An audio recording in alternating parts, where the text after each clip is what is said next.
Caros alunos e interessados no direito financeiro, estamos dando continuidade ao nosso projeto das videoaulas para o canal do Direito Financeiro levado a sério no YouTube.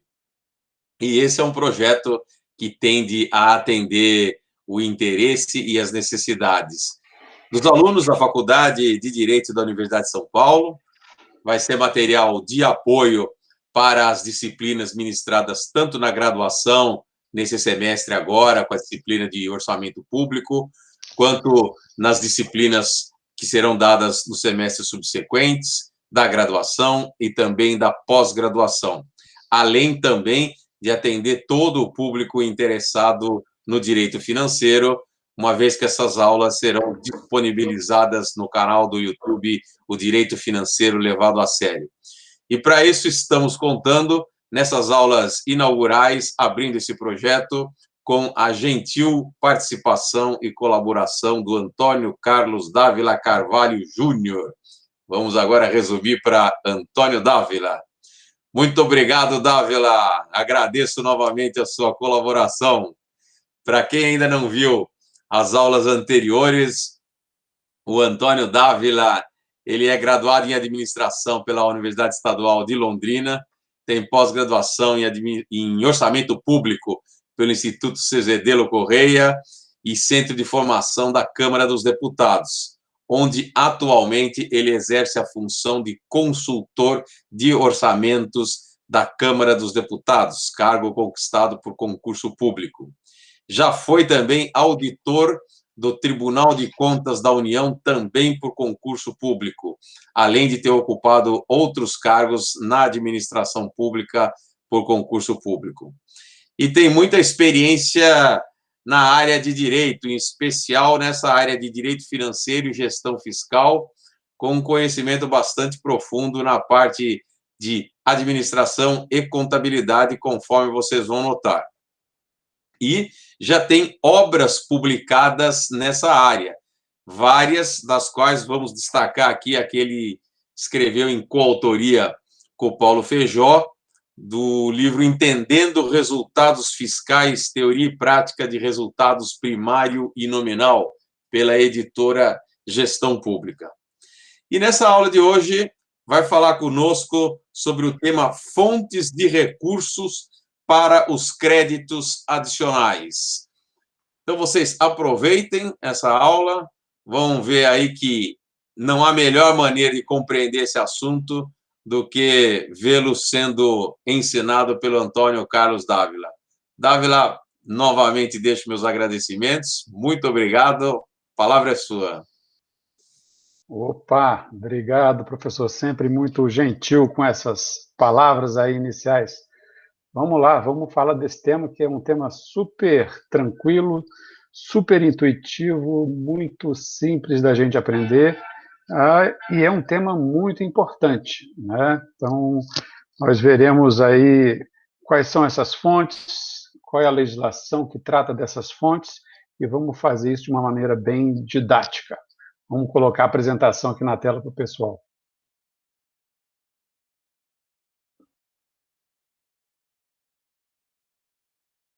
Vamos lá, o pessoal está conseguindo ver? Bem, o tema é fonte de recursos para créditos adicionais. Então, desde a primeira aula, a gente já deixou muito claro para o pessoal que tem assistido essas aulas a diferença entre crédito e recurso. Crédito tem a ver com autorização de gasto e recurso tem a ver com dinheiro ou receita disponível para fazer aquele determinado gasto, tá certo? Crédito é despesa e recurso é receita.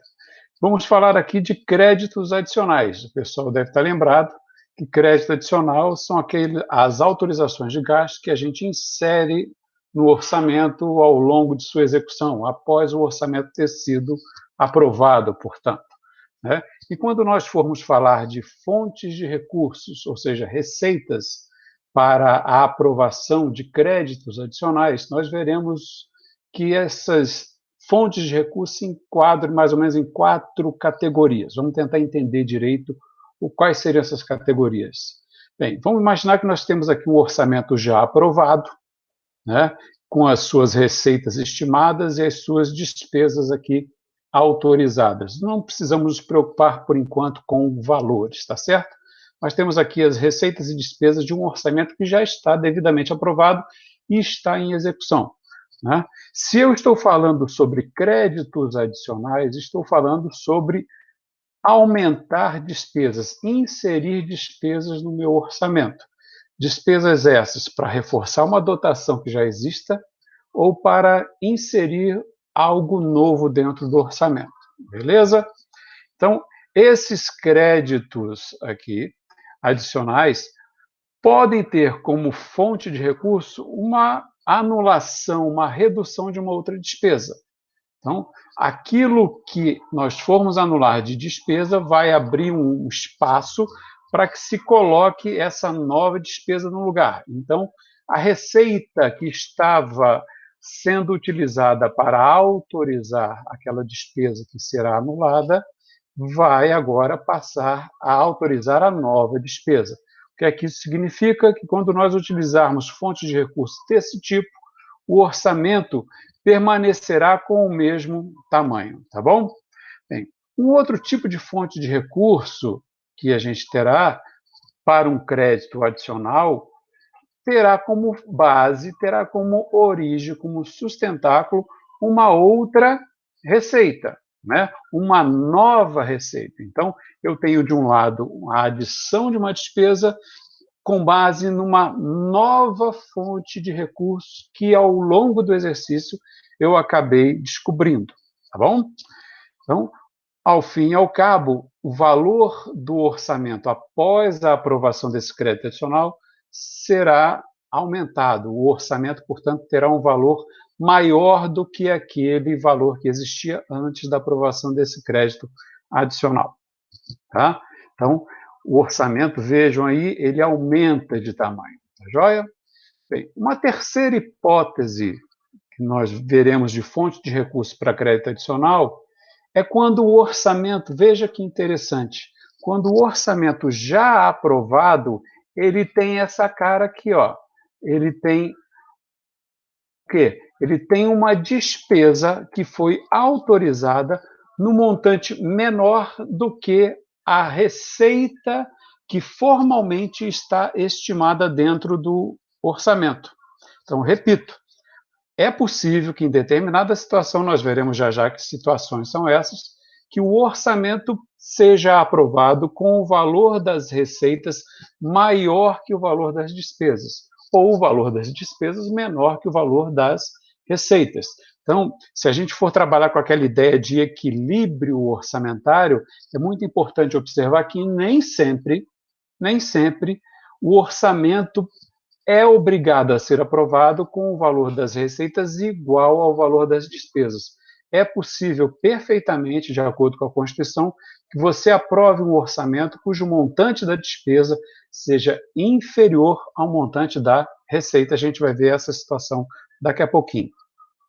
E tem, nesse caso, a receita que estará disponível para a adição desse crédito, ou seja, dessa nova despesa, né, já está prevista no orçamento. Então, já havia uma previsão dessa receita lá no orçamento, por algum motivo essa receita não foi alocada a nenhuma despesa ao longo do processo de aprovação ordinária do orçamento, e aí essa receita ficou disponível para, ao longo do exercício, ser utilizada para servir de fonte de recursos para aprovação desse crédito adicional. Beleza?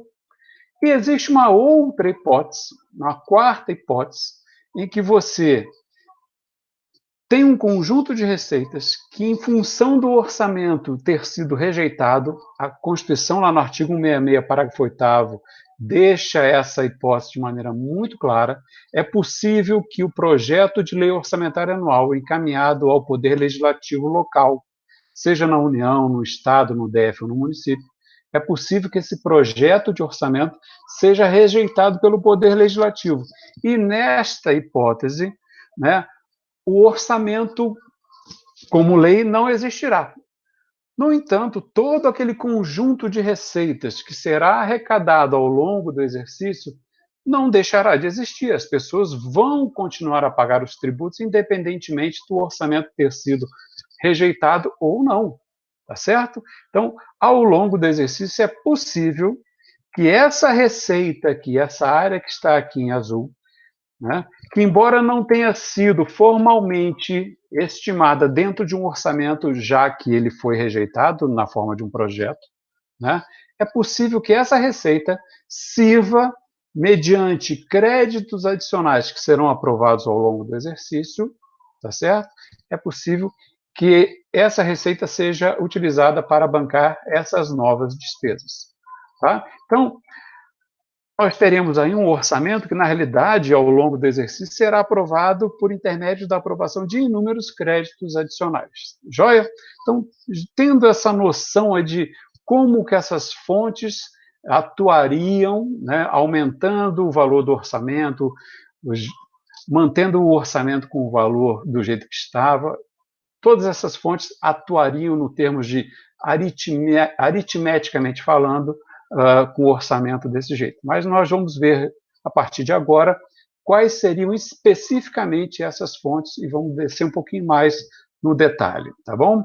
Bem, é fato, né, que a Constituição, por que esse assunto é importante? Porque a Constituição, no artigo 167, diz que é terminantemente vedada a abertura de crédito suplementar ou especial. Percebo que a Constituição aqui só está falando desses dois créditos, mas ao mesmo tempo em que ela fala de maneira expressa sobre esses dois tipos de crédito adicional, ela de maneira implícita também está falando sobre o crédito extraordinário, que seria o terceiro tipo do crédito adicional. Né? Então, o que a Constituição fala? Olha, não posso abrir crédito suplementar ou especial sem prévia autorização legislativa e sem indicação dos recursos correspondentes. Então, essa matéria que nós estamos estudando aqui, ela está inserida dentro desse dispositivo constitucional. Então, se eu aprovo algum crédito suplementar ou especial sem ter indicado o recurso correspondente, eu poderia até alegar aí a existência de uma inconstitucionalidade, beleza? Bem, e a 4.320, lá em 1964, já tratava desse assunto também de uma maneira muito clara, como a gente pode ver aqui. A abertura dos créditos suplementares especiais depende da existência de recursos disponíveis para ocorrer a despesa e será precedida de disposição justificativa. Então, em se tratando de crédito suplementar ou especial, né, é necessário, obrigatoriamente, desde 64, a Constituição reforçou isso no artigo 67, que se informe, quando são encaminhados os projetos de lei respectivos, qual é a fonte de recurso, ou seja, qual é a receita que dará suporte a essa despesa que está sendo adicionada, ok? Beleza? E a Constituição diz aqui de maneira implícita que, no que se refere aos créditos extraordinários, primeiro, eu não preciso de uma autorização legislativa prévia, até porque os créditos extraordinários, em razão da urgência, não podem aguardar essa autorização legislativa prévia. Eles já podem ser abertos independentemente dessa autorização legislativa prévia. E tampouco precisam, no momento em que são abertos, no caso da União, no momento em que se edita a medida provisória, tampouco se precisa informar qual é a fonte de recurso que vai bancar aquela despesa. Não é hora, dada a urgência, de se informar ou de se investir algum recurso, algum tempo para se informar, esse capricho de se informar qual é a fonte de recurso. Claro, evidentemente, você, se desejar, por uma questão até de gestão, se você tiver uma gestão muito bem organizada, você pode informar, sim, não é vedado informar quando se abre um crédito ordinário, qual é a fonte de recurso respectivo. Beleza? Joia! Então, quais seriam essas fontes de recurso, de acordo com a legislação? Primeira delas, anulação de despesas. Segunda, operações de crédito. Então, veja que no caso da anulação de despesa, eu vou pegar uma despesa que já existe no orçamento, vou cancelar e venho outra no lugar. Operações de crédito. Ao longo do exercício, eu posso ter uma nova fonte de recurso e usar aquilo ali para autorizar despesas adicionais. Excesso de arrecadação, vamos ver o que é isso já já. Superávit financeiro, né? Vamos entender o que significaria o superávit financeiro, né? O que ele tem a ver com excesso de arrecadação, com anulação de despesa, vai ser bem interessante. Todas essas 4 fontes aqui estão positivadas pela Lei 4.320, lá no artigo 43. Tá? Mas existem ainda mais 2 fontes, basicamente. A reserva de contingência, que é trazida pelo artigo 5º da Lei de Responsabilidade Fiscal, que, como nós veremos já já, é uma espécie de anulação de despesa, tá bom? E a outra é quando eu faço o veto, quando eu tenho uma emenda ou uma rejeição do projeto de lei orçamentária anual. Essas fontes aqui, elas são trazidas pelo artigo 166, parágrafo 8º da nossa Carta Magna de 88. Beleza. Vamos trabalhar um pouquinho com a anulação de despesa. O que diz a 4.320? Consideram-se recursos para o fim deste artigo. O artigo 43 é o que fala sobre a necessidade de informar recursos para crédito especial suplementar. Tá? Consideram-se recursos para o fim deste artigo, desde que não comprometidos. Estava lá, inciso 3. Os resultantes de anulação parcial ou total de dotações orçamentárias ou de créditos adicionais autorizados em lei.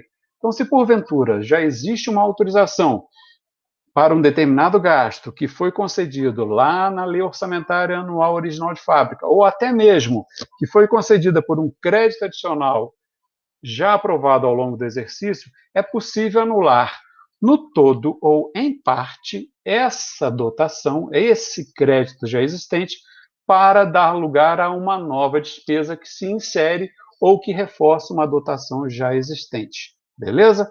Isso é o que a gente chama de anulação de despesas.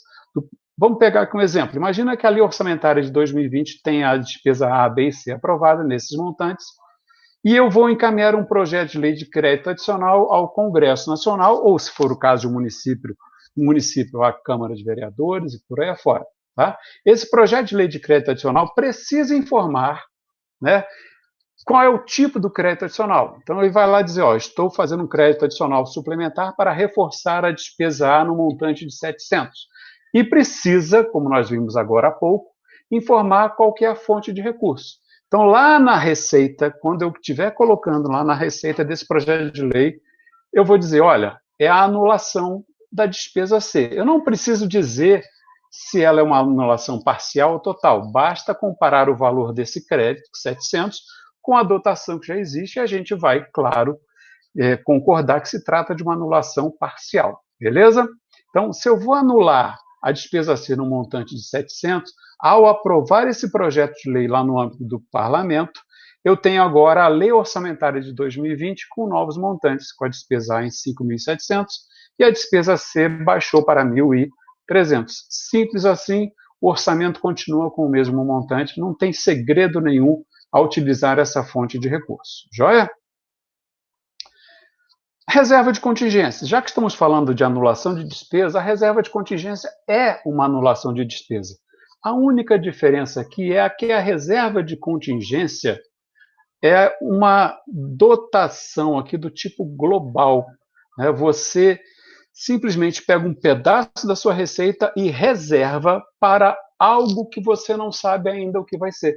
É como se você pegasse um pedaço do teu salário anual e reservasse isso num local para despesas que você terá ao longo do exercício, mas que você ainda não sabe quais serão.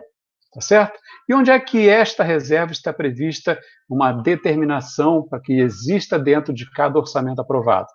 O artigo 5º da LRF diz o seguinte: o projeto de lei orçamentária anual, né, conterá uma reserva de contingência, cuja forma de utilização e montante, definido com base na receita corrente líquida, serão estabelecidos na Lei de Diretrizes Orçamentárias. Então, quando a gente aprovar a chamada LDO, numa aula futura, não vai demorar muito tempo, nós vamos falar desses instrumentos, do PPA, da LDO, e já estamos falando da LOA, nós veremos que uma das tarefas da LDO é definir qual seria o tamanho dessa reserva de contingência e como seria a forma de utilização dessa reserva.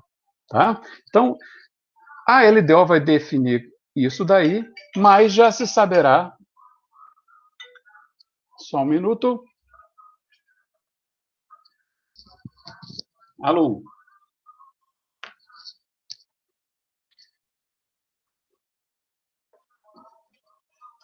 Alô?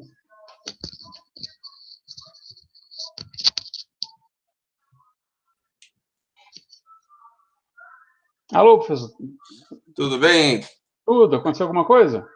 Caiu a internet aqui, eu não sei se foi da minha parte ou da sua, mas não importa. Você estava iniciando falando sobre a questão da reserva de contingência. Ah, tá Então, bom. se só puder voltar aqui, depois, se for o caso, a gente tenta ver se for necessário fazer a edição desse pedaço aqui. Simplesmente caiu Não, a. então eu volto na reserva de contingência, sem Foi bem problema. quando começou a reserva de contingência. Tá, joia. Bem, a internet aqui para mim está funcionando. Pois é, talvez tenha sido a minha aqui, não sei mesmo. Bem, mas qualquer coisa é só fazer isso mesmo e a gente retorna, não tem problema nenhum. Sim. Então vamos lá.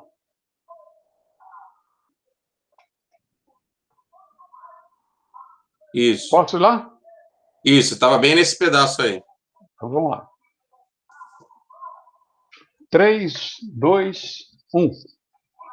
Bem, já que nós estamos falando de anulação de despesa, nada melhor do que falar agora de reserva de contingência. Por quê? Porque quando a gente usa a reserva de contingência como uma fonte de recursos para créditos adicionais, o que a gente acaba fazendo é a anulação dessa despesa chamada reserva de contingência. A reserva de contingência é uma espécie de dotação global, ou seja, é uma autorização que está ali na lei orçamentária na forma de despesa, mas que ainda não foi devidamente discriminada. Não se sabe ao certo qual é a despesa respectiva que está sendo autorizada. E que isso só vai acontecer quando, ao longo do orçamento, um pedaço dessa reserva for anulado para ali inserir uma despesa devidamente discriminada.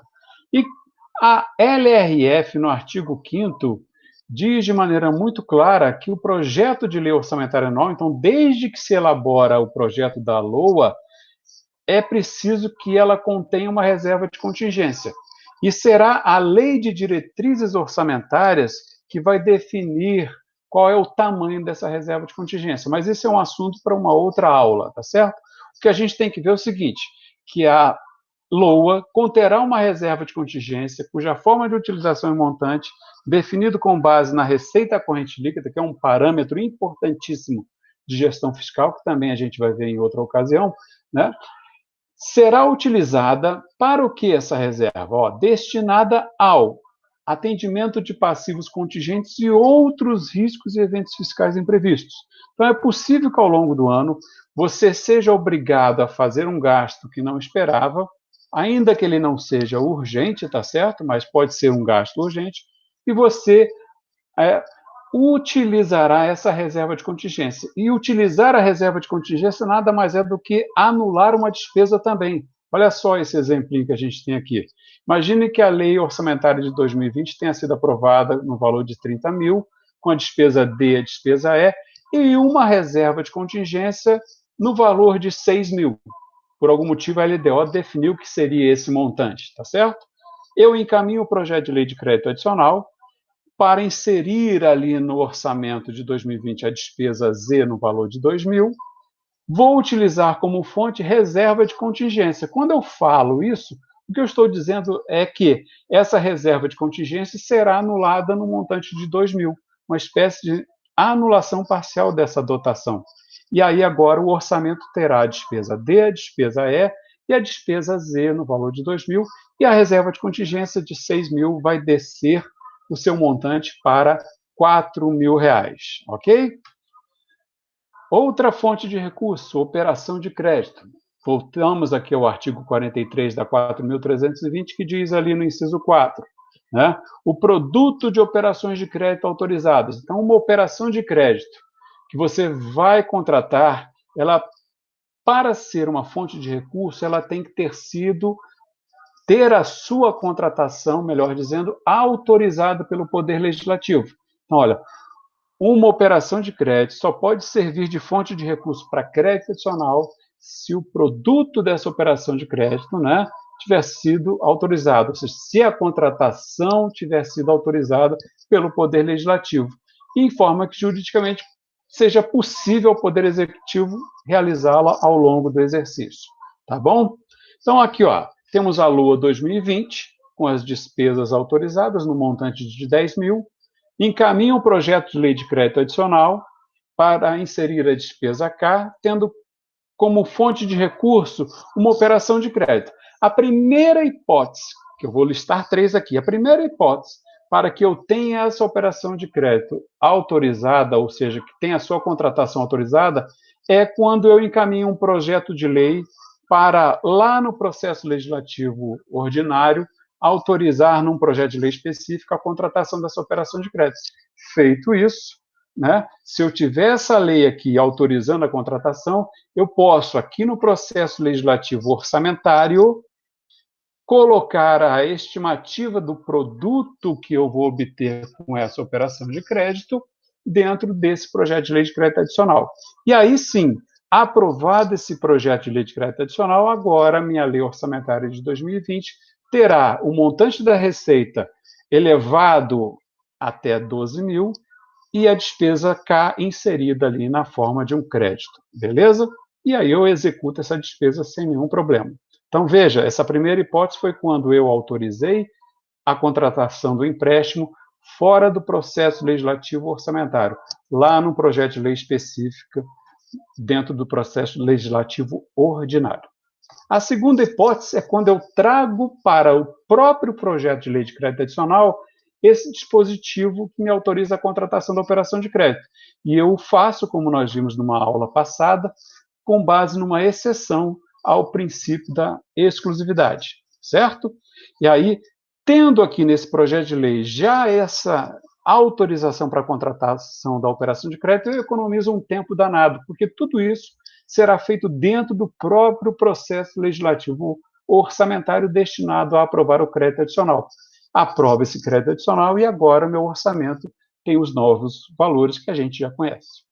Né? E a terceira hipótese era se a própria lei orçamentária anual já contivesse dentro do seu texto um dispositivo autorizando a contratação de uma operação de crédito no valor de 2 mil. Se isso já existisse lá, e eu posso fazê-lo sem nenhum problema, basta encaminhar o projeto de lei de crédito adicional, inserindo aquela operação de crédito como fonte de recurso para autorizar a despesa K no valor de 2 mil e assim ter um novo montante para a lei orçamentária de 2020. Beleza? Então já vimos a anulação, já vimos reserva de contingência e operação de crédito. Vamos para uma nova fonte de recurso, que é o excesso de arrecadação. Né? Então vamos tomar um pouquinho d'água, porque existe uma falta de umidade aqui em Brasília agora. A 4.320 também diz que eu posso ter, como fonte de recurso, excessos de arrecadação que eu vou observando ao longo do ano. Né? Então, o que diz o artigo 57 da Lei 4.320? Né? Eu vou fazer a estimativa de receita no meu orçamento e vou começar a arrecadar as receitas que eu imaginei que fosse arrecadar. Por algum motivo, eu vou arrecadar mais, menos, tá certo? Mas é no instante em que eu efetuo a arrecadação que eu registro do ponto de vista contábil a realização dessas receitas, certo? Independentemente delas terem sido previstas no orçamento ou não. Olha o que está dizendo o artigo 57. Ressalvado o disposto no parágrafo único do artigo 3º desta lei, serão classificadas como receita orçamentária sob as rubricas próprias, ou seja, eu vou classificar cada receita que eu vou obtendo ao longo do ano nas suas respectivas rubricas, ou seja, receita corrente ou de capital. É uma receita corrente? Tudo bem, ela é uma tributária, de contribuição, patrimonial. Eu vou classificando essas receitas à medida em que elas ocorrem. E à medida que elas ocorrem, significaria o quê? Quando elas são arrecadadas. A gente vai ver já já numa outra aula a comparação entre o que é arrecadação e o que é recolhimento. Mas quando eu arrecado essa receita, eu classifico, eu registro essa receita, ainda, né, que ela seja proveniente de uma operação de crédito e ainda que ela não tenha sido prevista no orçamento. Como nós vimos na nossa segunda aula, ao falarmos de princípio da anualidade, eu lembro que eu falei de princípio da anualidade tributária, que não existe mais, e que lá atrás, nas outras constituições, eu só podia arrecadar, ao longo do exercício, aquelas receitas que o orçamento autorizava a arrecadação. Hoje em dia não existe mais isso. A estimativa de receita no meu orçamento não se trata de uma autorização para eu arrecadar, mas sim de algo que eu espero que será arrecadado e que, com base nisso, eu autorizo gastos. Tá certo? Então, ainda que eu não tenha feito a previsão de uma receita no meu orçamento, se eu arrecadar aquele montante, eu vou registrar aquilo como uma receita orçamentária. Beleza? Então, com base nesse artigo 57 e no artigo 43, a gente pode ter ao longo do ano uma situação em que a receita que eu realizei, que se tornou real, vai ser exatamente igual àquela que eu estimei. Isso daqui é praticamente impossível, mas ela pode ser menor. Então, se ao longo do exercício, como é o caso de 2020, estiver arrecadando menos do que eu estimei, né, o remédio que a legislação nos traz é o que a gente chama de contingenciamento ou de limitação de empenho, né? Esse remédio também deveria ser aplicado quando o total da despesa que eu preciso executar, ele acaba sendo acima daquele que eu autorizei no meu orçamento. Então, se a gente dentro de casa, por exemplo, tivesse uma receita prevista para o ano de 100 mil e eu vou arrecadar menos de 100 mil, eu seguro o gasto, eu contingencio o gasto. Mas se eu autorizei 100 mil, mas por algum motivo houve um aumento na prestação do Colégio das Crianças, eu preciso encaixar isso dentro do meu orçamento. Eu vou acabar contingenciando também, cortando despesa discricionária. Mas isso também, como eu preciso alertar, é assunto para uma outra ocasião. Então, mas eu posso ter uma receita realizada maior do que aquela que eu estimei. E aí eu terei o que a gente vai chamar de excesso de arrecadação. Tá certo? Quando a execução do orçamento está me evidenciando que eu vou arrecadar mais do que imaginei. Joia? Como é que a lei nos traz formalmente o conceito ou a definição de excesso de arrecadação? Parágrafo 3º da 4.320, artigo 43, diz: entende-se por excesso de arrecadação para os fins deste artigo o saldo positivo, evidentemente, das diferenças acumuladas mês a mês entre a arrecadação prevista e a realizada, considerando-se ainda a tendência do exercício. Vamos fazer um esqueminha aqui agora detalhado para a gente entender como é que isso funcionaria. Tem muito detalhe aqui. Olha, vamos imaginar aqui que nós temos o orçamento ou a execução desse orçamento dividido aqui ao longo do tempo. Então, nos meses de janeiro, fevereiro, março, depois de abril até dezembro, e no ano, como é que seria o comportamento dessa arrecadação. A receita prevista, por hipótese, para janeiro, para fevereiro e para março, seria de 7 mil cada um desses meses. De abril a dezembro, eu teria aqui uma arrecadação estimada de 63 mil. E por um ano inteiro, vamos imaginar que a arrecadação seria de 84 mil. Esse é o montante que está previsto formalmente lá na minha lei orçamentária anual. Tá certo? Tá. Aí a realização, a execução desse orçamento está me mostrando que em janeiro eu arrecadei 8 mil em fevereiro e 8 mil em março. O que é que isso está nos dizendo? Né? Que eu tenho aqui uma diferença positiva em cada um desses meses no valor de quanto? De R$ 1.000. Será que eu já posso agora afirmar categoricamente que eu tenho um excesso de arrecadação? Eu acho que não. Vamos seguir adiante.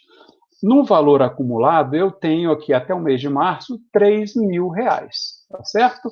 O que me daria um pretenso excesso de arrecadação de 3 mil para o exercício como um todo.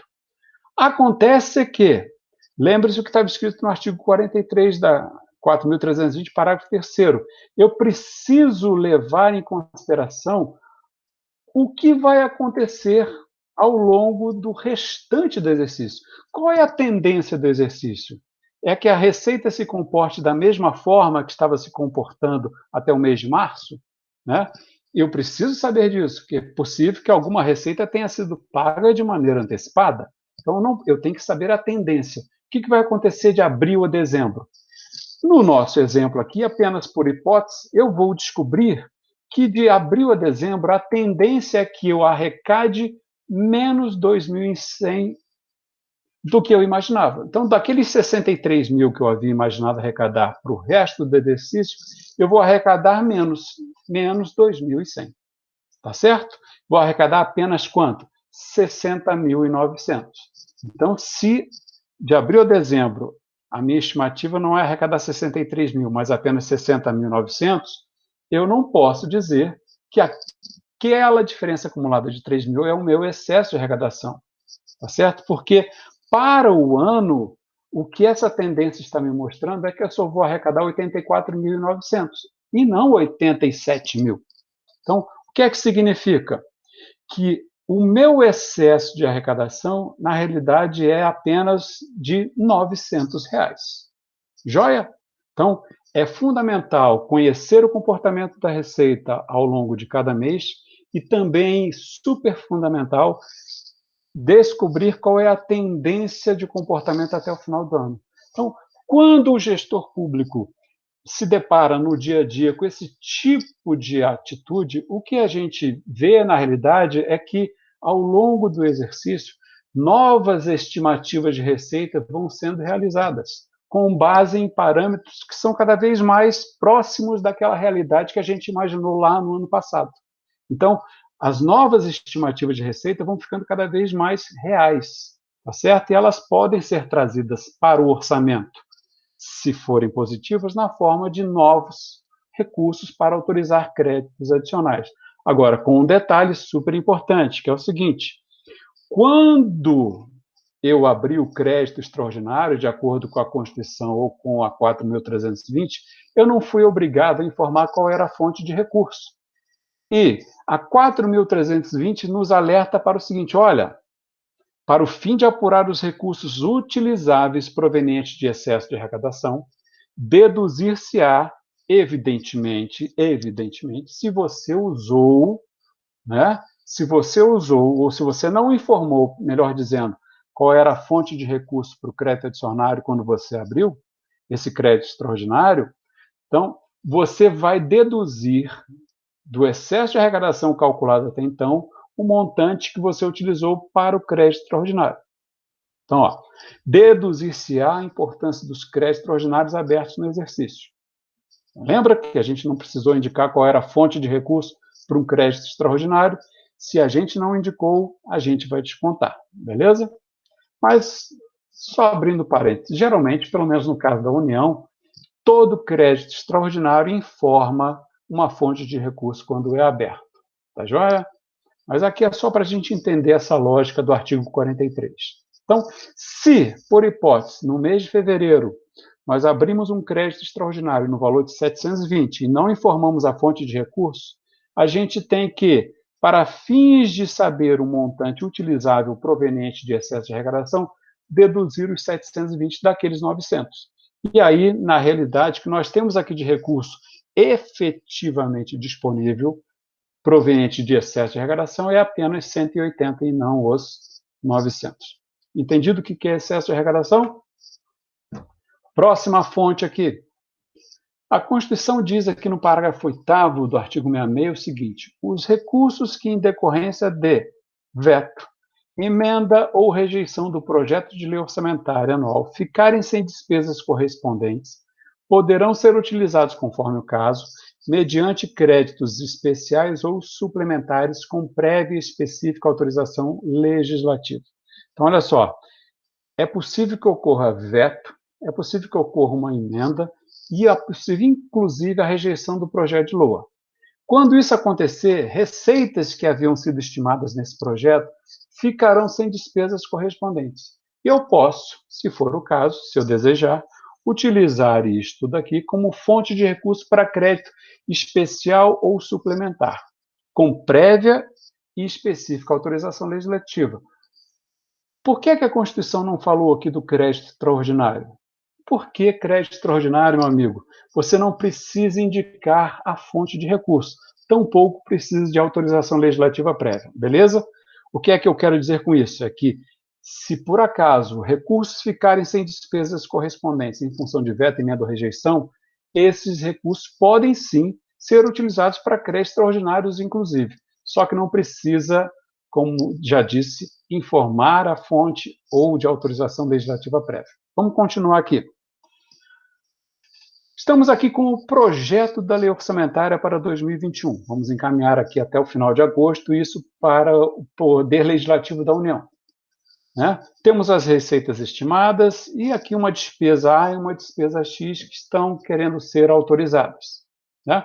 Agora, lá no âmbito do parlamento, tá certo? Porque agora o projeto de LOA, quando foi encaminhado, ele está sendo apreciado pelo parlamento, no caso da União, pelo Congresso Nacional, por uma comissão mista, chamada Comissão Mista de Planos, Orçamentos Públicos e Fiscalização. Né? Lá no âmbito do Congresso Nacional, o que é que pode ser apresentado? Uma emenda. O que é emenda, pessoal? Emenda é uma proposição, né? Uma proposição legislativa cujo objetivo é alterar um projeto de lei ou uma outra proposição que está tramitando no parlamento. Então, se eu tenho a proposição, projeto de lei orçamentária, tramitando no parlamento, no âmbito da comissão mista de orçamento, um parlamentar ou uma bancada, depois na matéria ciclo orçamentário, a gente vai ver quem pode propor essas emendas, quais são as condicionantes, etc. Tá? Mas, por enquanto, vamos ficar só no conceito. Então, emenda é uma proposição apresentada no âmbito do parlamento, cujo objetivo é alterar outra proposição que está tramitando. É possível que um parlamentar, no caso aqui chamado doutor Maluquinho, vocês vão entender por que é doutor Maluquinho, tenha apresentado uma emenda ao projeto de LOA para cancelar a despesa X. E não apresentou no lugar nenhuma outra despesa. E é por isso que ele é o doutor Maluquinho, porque o parlamentar, o que ele quer? Ele quer cancelar um pedaço do orçamento para colocar ali, via emenda, uma autorização para um gasto que vai atender ao público que é o seu eleitorado. Isso faz parte do jogo político, faz parte do processo legislativo orçamentário. Mas, no caso aqui, o doutor Maluquinho, ele só quis cancelar, ou seja, ele só quis o ônus da história, tá certo? Ele falou, não, eu não gostei dessa despesa X, eu quero cancelar, apresenta uma emenda, mas, doutor, você não vai apresentar nenhuma outra? Não, eu não quero, só quero cancelar. E ninguém percebeu isso. O que é que aconteceu? Quando a lei orçamentária anual foi aprovada no âmbito do parlamento, o montante da despesa está menor, porque aquela despesa X foi cancelada, menor do que a receita estimada. E isso é possível perfeitamente. E aí aquela receita que está estimada ali na LOA, que acabou de ser aprovada, ela ficou sem despesa correspondente. O que é que diz a Constituição no artigo 166? Que aquilo vira fonte de recursos. Para quê? Para abertura de créditos suplementares e especiais, com prévia autorização legislativa, e também, claro, para crédito extraordinário, e só que no caso não precisa informar a fonte e nem de autorização legislativa prévia. Beleza? Vamos agora para o veto. Temos aqui agora o autógrafo da LOA. Né? Veja que não é mais o projeto da LOA. O que é o autógrafo da LOA? O autógrafo da LOA é o nome que se dá ao projeto que acabou de sair do Poder Legislativo e foi encaminhado para sanção ou veto do chefe do Poder Executivo. É o que a gente chama de autógrafo da LOA. Então, depois que o projeto do orçamento tramitou lá no Congresso Nacional ou no Poder Legislativo do Estado, município, por aí fora, aquele projeto aprovado chama-se agora autógrafo da LOA. E é encaminhado para sanção do chefe do Poder Executivo. Então, o chefe do Executivo pode, se ele desejar, por interesse público ou por inconstitucionalidade, vetar uma despesa. E ele pode, vetei a despesa X, eu não quero a despesa X, porque acho que executá-la fere a Constituição ou é contrário ao interesse público. Isso daí é um julgamento que ele pode fazer de maneira assim, completamente autônoma, tá certo? Desde que ele justifique no veto por que vetou. Mas ele pode fazê-lo. E o que é interessante a gente observar aqui é que quando o chefe do Poder Executivo veta uma despesa que foi autorizada dentro do projeto da LOA, que ele recebeu na forma do autógrafo, ele não pode colocar uma despesa nova no lugar. Então, não dá para chamar aqui, como foi chamado agora há pouco, o chefe do executivo de doutor maluquinho, porque ele não pode, ele não tem a possibilidade de colocar no lugar da despesa X que ele acabou de vetar uma despesa Y. Então, se ele vetou, a LOA que ele vai sancionar obrigatoriamente vai sair com aquele montante de despesa menor que o montante da receita estimada e aquela parcela do orçamento aprovado que ficou sem despesa correspondente pode servir para a fonte de recursos de créditos adicionais dos 3 tipos, desde que observadas aquelas condicionantes respectivas. Joia? Agora, é possível também que o projeto da LOA, voltamos aqui ao projeto, seja rejeitado. Então, o Poder Legislativo, por hipótese, rejeitou o PELOA. Se ele rejeitou o PELOA aqui, pessoal, o PELOA não existe mais. Não existe. Agora, o projeto dele foi devidamente, né, rejeitado. Tá certo? Se ele foi rejeitado, não há que se falar em autorização de gasto, tampouco em receita estimada no orçamento. Simplesmente porque aquele documento não existe. Agora, essas receitas que foram colocadas na forma de estimativa no projeto de LOA que foi rejeitado, elas serão arrecadadas. Fala sério.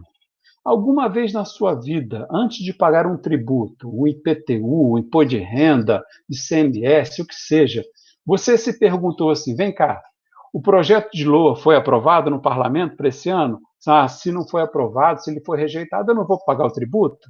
Nunca, você nunca se fez essa pergunta, nem faria sentido.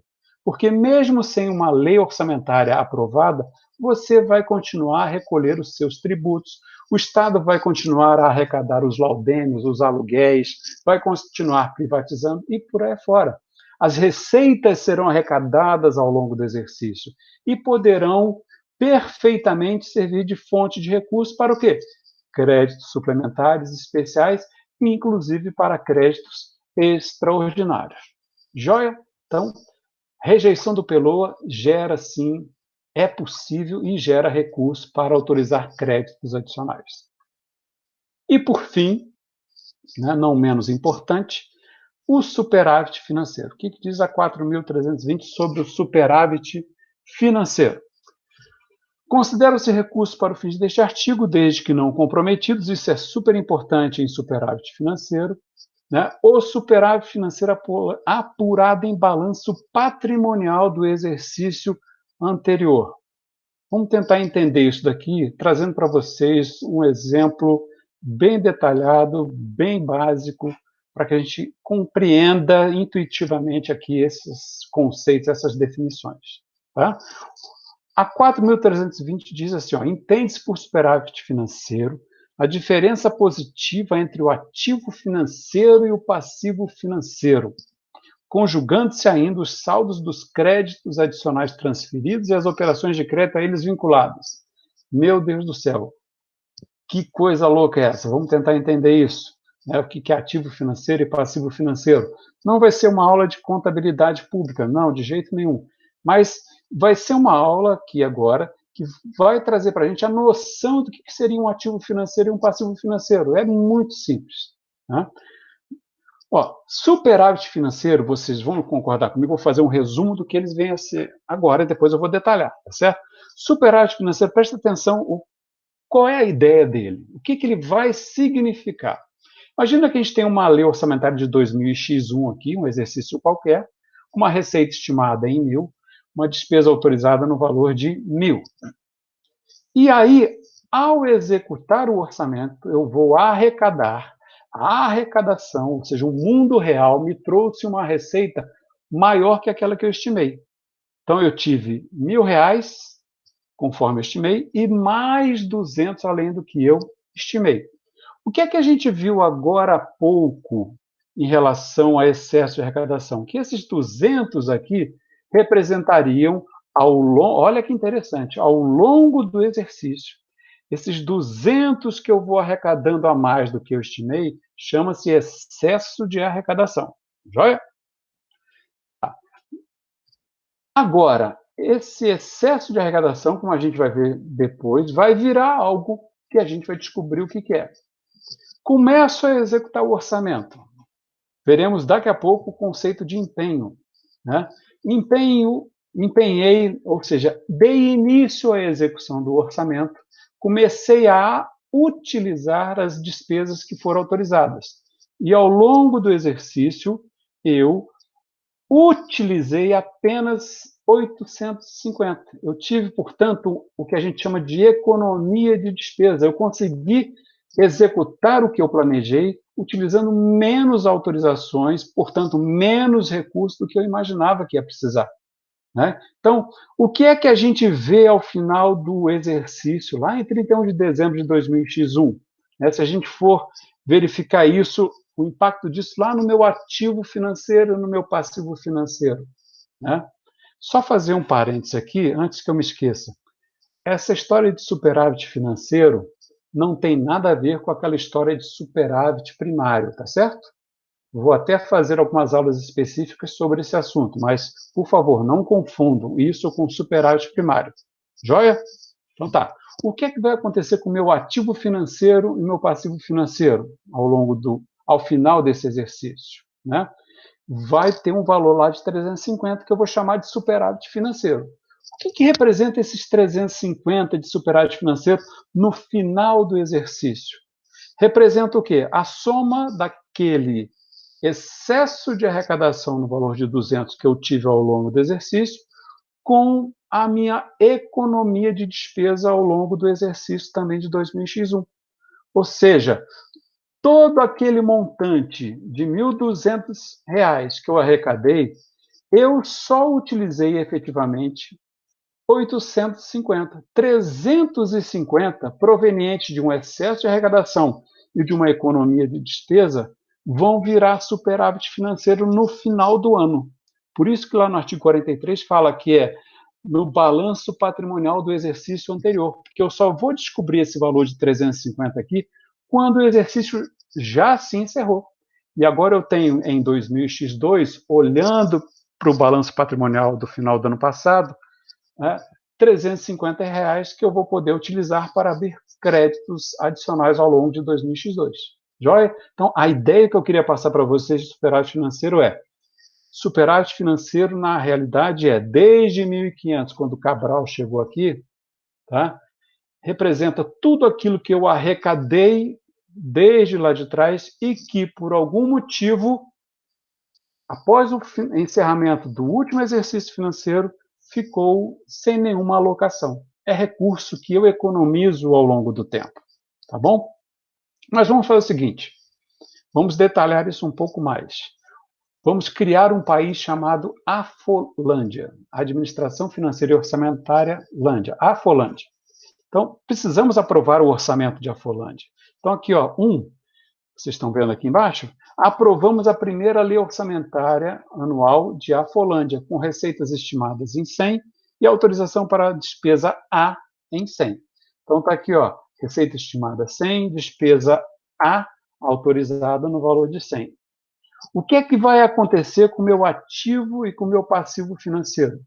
Quando eu autorizo o orçamento, eu não fico devendo nada para ninguém, tampouco eu arrecado qualquer dinheiro, tá certo? Aprovar o orçamento simplesmente é criar um documento em que eu estimei receita e autorizei gasto. Do ponto de vista do patrimônio, não aconteceu nada ainda. Agora, 2, começamos a arrecadar as receitas de Afolândia e arrecadamos todas as receitas no valor de 130. Observação, não se espera arrecadar mais nada ao longo de 2000x1. Por que eu fiz esta observação? Que é para passar aqui a história de tendência, tá certo? Então, o que é que eu estou mostrando para vocês? Que ao iniciar o orçamento de 2000x1, eu já tive aqui um excesso de arrecadação de 30. Então, eu arrecadei 130, eu já tenho um excesso de arrecadação. que, lembre-se, lá no final do ano de 2000x1 vai se transformar, é como se perdesse o encanto. O que era uma carruagem belíssima vai virar uma abóbora. O que era excesso de arrecadação vai virar superávit financeiro, tá bom?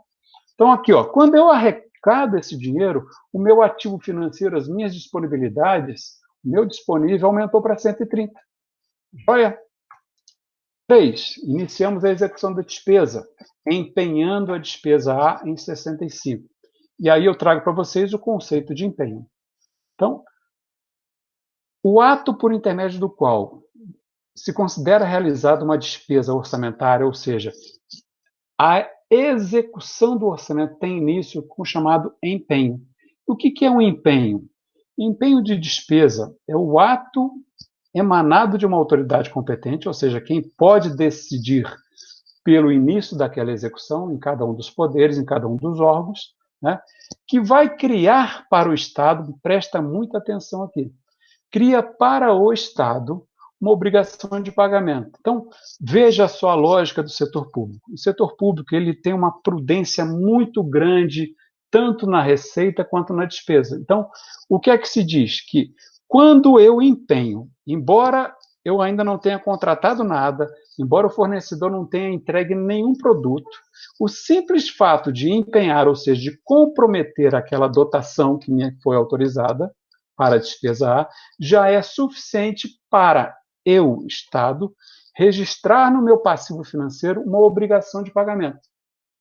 Veja que sequer existe aqui a outra parte da operação, tá certo? Tem o Estado de um lado que acabou de fazer o empenho, a outra parte não tem direito nenhum para ela ainda. Embora exista para o Estado uma obrigação de pagamento, isso é só uma questão de prudência. Então, o empenho é um ato que, emanado de autoridade competente, cria para o Estado uma obrigação de pagamento.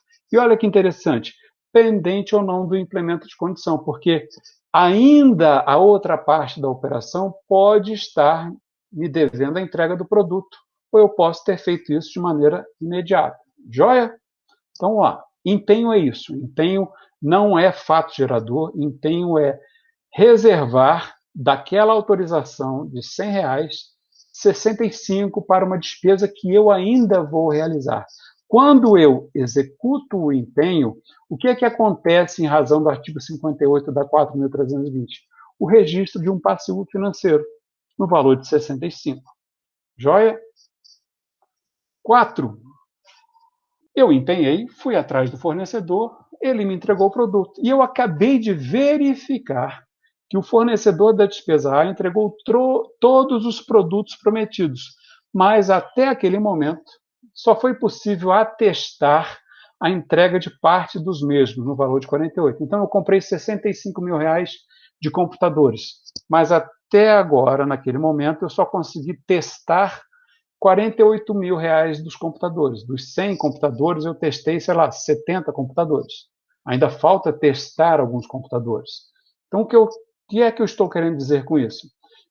Estou querendo dizer que eu, ao testar os computadores, verificar que tudo estava adequadamente ao pedido que foi feito, eu fiz a liquidação da despesa. Liquidar a despesa não é pagar a despesa. Liquidar é o seguinte: consiste na verificação do direito adquirido pelo credor. O cara não entregou o computador funcionando bonitinho como eu queria, então agora sim nasceu para ele o direito de receber aquele montante, tá certo? Ele lá na contabilidade dele já tinha registrado um ativo, um dinheiro a receber quando me entregou o computador, porque ele sabia que estava tudo em ordem. Mas o que eu fiz aqui é atestar que agora ele tem o direito a receber um montante. Tá? E eu fiz tendo por base os títulos e documentos comprobatórios do respectivo crédito. E fiz essa verificação com o seguinte propósito: verificar a origem do objeto que se deve pagar, a importância exata a pagar, 48, e a quem se deve pagar a importância para extinguir a obrigação. Então, eu costumo dizer o seguinte, que a despesa orçamentária ela é concebida, ocorre a concepção quando ela é autorizada no orçamento. Joia? Ela nasce pelo empenho, ela fica adulta pela liquidação e ela vai morrer, ela será extinta quando ocorrer o quê? o pagamento. Joia?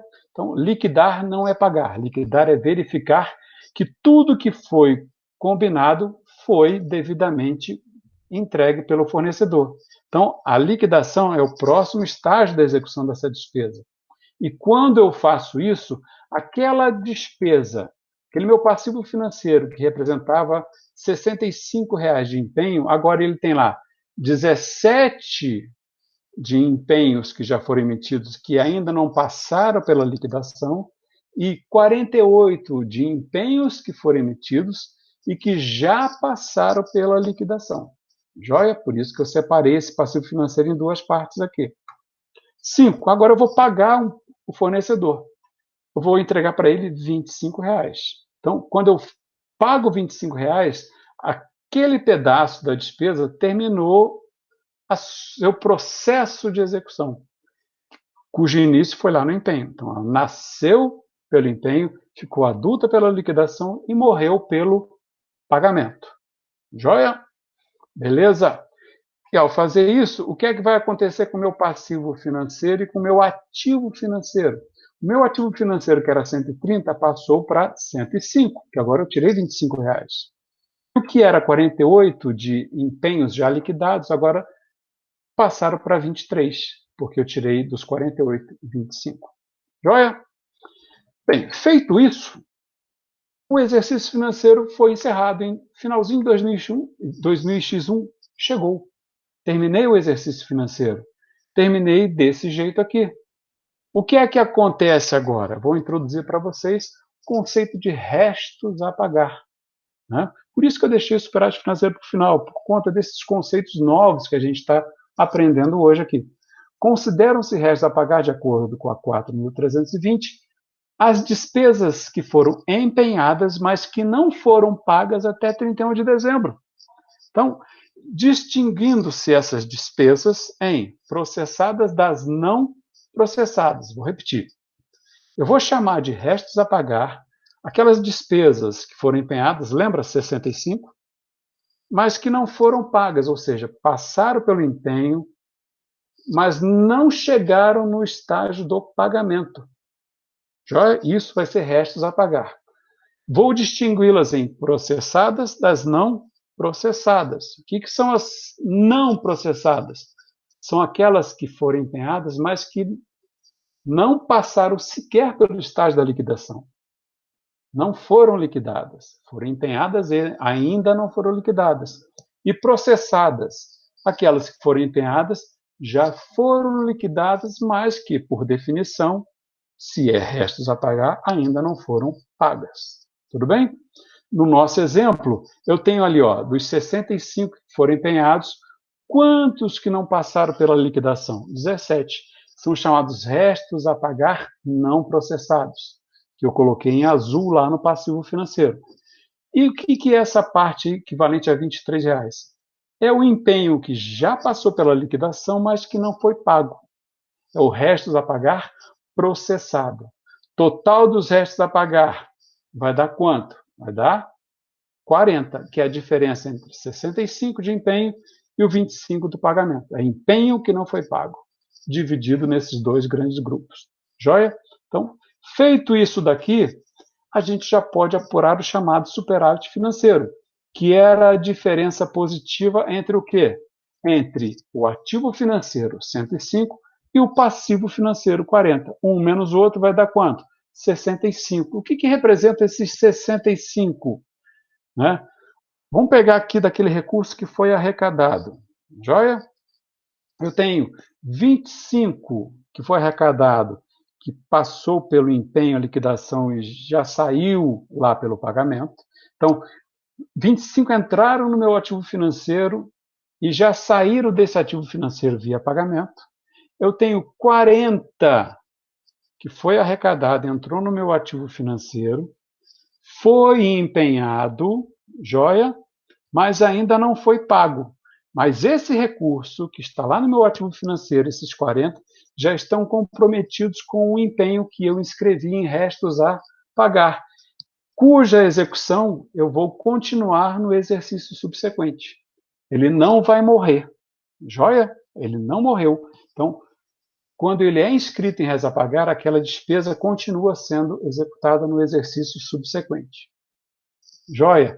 Agora eu tenho 35 que entrou, foi arrecadado, entrou no meu ativo financeiro, mas não está comprometido com nada. Por quê? Porque é justamente oriundo de uma economia de despesa. Dos R$ 100 que eu tinha de autorização, eu só gastei 65. Então, aqueles R$ 35 que estão na minha conta, eles ficaram livres. Eles tinham sido estimados para a execução de uma despesa e, por uma economia de despesa, não serão mais utilizados em nada. Eles estão livres para serem utilizados via crédito adicional. E os 30, que eram o excesso de arrecadação, que eu não usei para nada ao longo do exercício, para crédito adicional, e que agora também estão livres no final do exercício. Então, veja, o 30 e o 35 viraram o quê no dia 31 de dezembro? Viraram superávit financeiro. Recursos que eu arrecadei e que, de acordo com a dinâmica da execução do orçamento, não estão alocados para nenhuma despesa. Entendido aqui? Beleza. Mas lembre-se que o conceito de superávit financeiro tinha aqui, né, a seguinte questão. Eu precisava conjugar ainda, para saber o valor exato do meu superávit financeiro, os saldos dos créditos adicionais transferidos. Né? Veja que eu estou lendo o que estava escrito em 1964. Não se transfere mais crédito adicional. O que a gente faz hoje em dia, lembram da segunda aula que nós falamos de reabertura de créditos adicionais? O que acontece hoje é reabertura de créditos adicionais que foram autorizados nos últimos 4 meses do exercício, para os especiais e extraordinários. Tá? Vamos ver como é que isso funciona no caso aqui do superávit financeiro. Como é que eu tenho que fazer com aqueles créditos adicionais, porventura reabertos no ano subsequente? Tá. Agora vamos pegar aqui por hipótese o seguinte. Lembra daquele excesso de arrecadação? Tá? Vamos esquecer o resto das receitas e despesas. Vamos trabalhar só com aquele excesso de arrecadação. Vamos imaginar que ao longo do exercício eu resolvi utilizar aquele excesso de arrecadação para aprovar uma despesa aqui via crédito especial para a Afolândia. Então, olha, o que é que eu fiz? Eu usei os 30 para, via crédito adicional, colocar aqui uma autorização de gasto. Veja que, enquanto eu não faço a aprovação desse crédito adicional, do ponto de vista formal, essa receita ainda não está dentro do orçamento. Ela foi registrada como receita orçamentária, está lá no meu ativo financeiro, mas ainda não é formalmente uma receita estimada no meu orçamento. Isso acontecerá quando eu utilizar via crédito adicional. Joia? E é o que eu fiz. Quando eu autorizo esse crédito adicional aqui, o meu ativo financeiro já estava em 30. Não foi a aprovação do crédito adicional especial que fez o ativo financeiro estar em 30. Na realidade, o que fez ele estar em 30 foi o excesso de arrecadação. Vamos iniciar a execução da despesa B. Vamos empenhar a despesa B em 22. Só um detalhe que eu esqueci de falar para vocês. Esse crédito especial foi aprovado em outubro de 2001. O que é que significa isso? Que ele foi aprovado dentro daqueles últimos 4 meses do exercício. Joia? Então, é um crédito especial aprovado nos últimos 4 meses? Sim, então vamos ficar espertos, porque se ele não for totalmente utilizado, é possível que em 2002 ele seja reaberto. Tá bom? Então, continuando, vou empenhar, inicio a execução dessa despesa. O que acontece com o meu passivo financeiro? Empenho o ato emanar de autoridade competente que cria para o Estado obrigação de pagamento pendente ou não do implemento de condição. Está lá o meu passivo financeiro, uma obrigação de pagamento para mim, Estado. Ainda não tenho o outro lado da operação, mas para mim, por uma questão de prudência, eu já registrei no meu caderninho essa obrigação. Joia? Eu vou liquidar a despesa B. O fornecedor me entregou o produto, eu verifiquei que estava tudo jóia, liquidei aqui em 15. Ainda falta verificar 7. Então, daqueles 22, 15 já estão devidamente o quê? Liquidados, processados. Agora eu vou pagar 10. Paguei 10. e vai acabar o exercício. Tirei 10 dos 30 do meu ativo financeiro e aqueles 15 diminuíram agora para 5. O que nós temos aqui, de acordo com o que nós aprendemos? Restos a pagar não processado, que é empenho que não foi liquidado. 7. Restos a pagar processado, que é empenho que já passou pela liquidação. 5. Se é restos a pagar, evidentemente, eles ainda não passaram pelo pagamento. Então, eu tenho aqui no encerramento do exercício de 2000x1, no que se refere a essa partezinha do crédito adicional especial, o quê? Um superávit financeiro que está me parecendo no valor de 8. Mas será que eu tenho mesmo esse superávit financeiro no valor de 8? Será que eu não tenho que levar em consideração o que está escrito aqui na Constituição, no artigo 67? O parágrafo 2º do artigo 67 diz que os créditos especiais extraordinários terão vigência no exercício financeiro em que forem autorizados, salvo se o ato de autorização for promulgado nos últimos 4 meses daquele exercício, e foi o caso desse crédito adicional, foi o mês de outubro, caso em que, reabertos os limites de seus saldos, serão incorporados ao orçamento do exercício financeiro subsequente. Então, vamos voltar lá. Eu tinha um crédito adicional, vou agora ficar só com esse pedaço daqui. Vou chegar um pouquinho para o lado, só essa parte da despesa, tá certo? Chega um pouco para o lado aí, né? Eu tenho uma despesa autorizada no valor de 30, realizada, dotação utilizada via empenho 22, eu tenho um saldo não executado no valor de 8. Esse saldo, se eu quiser, poderei reabri-lo no início de 2000x2 e continuar executando essa despesa normalmente, via crédito adicional reaberto. Se eu resolver fazer a reabertura total desse saldo não executado, ou seja, 8, qual vai ser o meu superávit financeiro disponível para 2000x2? Nenhum, vai ser 0. Então, na realidade, eu tenho um superávit financeiro bruto de 8 e um superávit financeiro líquido que vai ser o quê? 0. O disponível vai ser 0. Apesar do meu ativo financeiro e meu passivo financeiro estarem indicando um superávit no montante de 8. Mas como eu conjuguei os créditos adicionais especiais transferidos, ou seja, reabertos, ele passou a ser 0. Se eu resolver fazer uma reabertura de apenas 5, eu teria um superávit financeiro disponível de 3. E se eu resolver não reabrir esse crédito, porque decidi que não preciso mais dessa despesa, meu superávit financeiro disponível será no total de 8. Então, veja, lembra que eu falei que a despesa é concebida na autorização, ela nasce no empenho, fica adulta na liquidação e morre no pagamento? No caso aqui, o que é que, em regra, acontece com uma despesa quando ela chega no final do ano e ela ainda não foi empenhada? Então, veja, desses 30 que eu tenho de despesa autorizada, em regra, chegaríamos no final de 2000x1, no dia 31 de dezembro, e essa despesa morreria de morte natural. Ela perderia a sua validade. Por intermédio do instrumento da reabertura, eu ressuscito essa despesa para 2000x2 e trago junto com ela o ativo financeiro correspondente, ou seja, aquela receitazinha dela.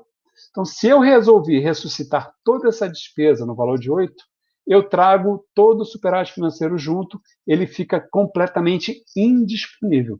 Se eu ressuscito apenas 5, eu deixo 3 aqui de receita viúva para ser utilizada aí conforme o caso. Se eu não ressuscito essa despesa, aquela receita no valor de 8 que ficou totalmente viúva pode ser utilizada mediante outro casamento, ou seja, mediante créditos adicionais. Tá bom? Entenderam aqui? Joia. Mas ainda tem uma terceira parte, que é possível que um crédito adicional especial tenha sido autorizado via operação de crédito. E eu preciso levar em consideração também esse tipo de situação aqui. Vamos lá. Imagina que em novembro de X1 eu aprovei um crédito especial para uma despesa C no valor de 20, tendo como base uma operação de crédito que foi autorizada. Vamos combinar que ela já foi autorizada. O fato de aprovar o crédito adicional não muda ativo financeiro nem passivo financeiro. Continua 0. Então, olha, não é mais aqueles 100 da despesa inicial, nem os 30 de excesso. Aqui é uma outra situação. Arrumei uma nova fonte de recurso. superávit financeiro. E autorizei despesa C com base nele. Tá? Quer dizer, superávit financeiro não. Arrumei aqui operação de crédito. Joia, pessoal? Então, com base nessa operação de crédito, eu autorizei a despesa C no valor de 20. Combinei com o banco que ia me emprestar o dinheiro que ele ia depositar neste exercício apenas quanto? 15, porque eu não ia precisar da totalidade agora. Eu não ia ficar pagando juros sobre o total. Vou pagar juros apenas sobre os 15, que é o que eu preciso agora. Tá bom? Ou o que eu acho que vou precisar. Beleza. Quando o banco deposita esse dinheiro na minha conta, aparece lá no meu ativo financeiro os 15. E começo a execução do meu orçamento empenhando a despesa em 8. Empenhei a despesa, meu passivo financeiro sobe para 8. Liquido a despesa aqui em 8. Tudo que me foi empenhado, o cara entregou e eu liquidei, está tudo bonitinho, tudo em ordem, sem nenhum problema. O fornecedor cumpriu as suas obrigações. E eu vou lá e vou pagar a totalidade do que eu liquidei. O que é que eu já posso verificar aqui? Que não haverá, no que tange a essa despesa, qualquer restos a pagar, porque tudo que foi empenhado foi pago. Beleza aqui? E se foi pago, o meu passivo financeiro, que era 8, e o meu ativo financeiro, que era 15, diminuíram, respectivamente, para 0 e 7. Restos a pagar zerado. Superávit financeiro aqui, 7. Será mesmo?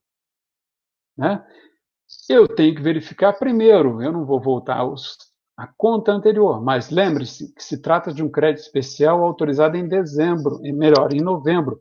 Se eu reabrir esse crédito especial todinho, quanto é que eu vou ter de superávit financeiro? Veja que minha despesa autorizada foi no valor de 20. Só usei 8. Eu tenho um saldo aqui ainda não utilizado no valor de 12. Eu poderia até reabrir no total de 12. Se eu reabrir no total de 12, como é que vai ficar o meu superávit financeiro? Menos 5?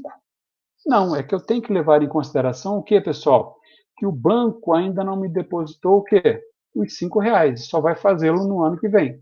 Então, na realidade, o meu superávit financeiro aqui, bruto, antes de fazer aqueles exercícios de reabertura, ele foi, na realidade, igual a quanto? A 12, tá certo? Então, isso é que eu chamo de superávit financeiro, considerando aqui, conjugando os créditos transferidos e as operações de crédito a eles vinculadas. Joia? É isso que vai acontecer. Essa foi a aula